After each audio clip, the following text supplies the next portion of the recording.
సంవత్సరాల తరబడి ఎన్ని మందులు వాడినా మీ మోకాల నొప్పులు తగ్గట్లేదా? ప్రాణ పెయిన్ క్లినిక్ లో అత్యాధునిక చికిత్స.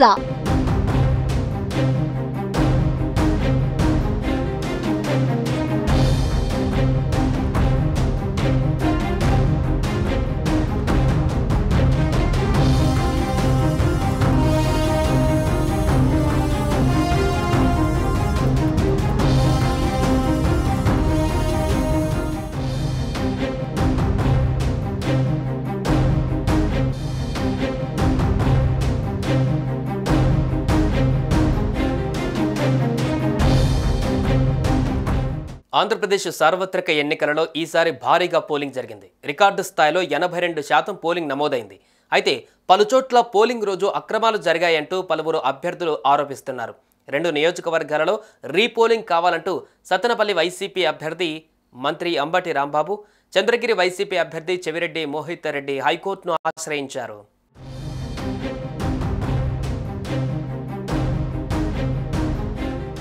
అయితే రీపోలింగ్ నిర్వహించాలని వైఎస్ఆర్సీపీ నేతలు దాఖలు చేసిన పిటిషన్ను హైకోర్టు కొట్టివేసింది.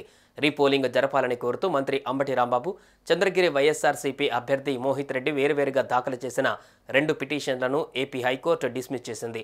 పోలింగ్ రోజు హింసాత్మక ఘటనల నేపథ్యంలో పల్నాడు జిల్లా సత్తెనపల్లిలోని 4 పోలింగ్ కేంద్రాలలో రీపోలింగ్ నిర్వహించాలని మంత్రి అంబటి ఉన్నత న్యాయస్థానంలో పిటిషన్ దాఖలు చేశారు. దీనిపై విచారణ జరిపిన న్యాయస్థానం పిటిషన్ను డిస్మిస్ చేసింది.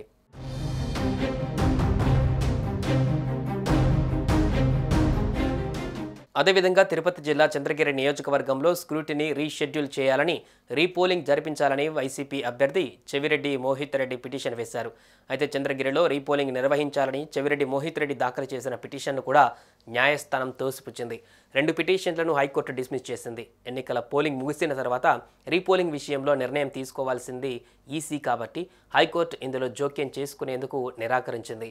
ఇప్పటికే ఈసీకి వీరు రీపోలింగ్ కోసం వినతులు ఇవ్వకపోవడం, ఎన్నికలకు సంబంధించిన కోడ్ అమలులో ఉన్నందున ఈసీ విధుల్లో జోక్యం చేసుకునేందుకు హైకోర్టు నిరాకరించింది. దీంతో చెవిరెడ్డి అంబటికి నిరాశ తప్పలేదు.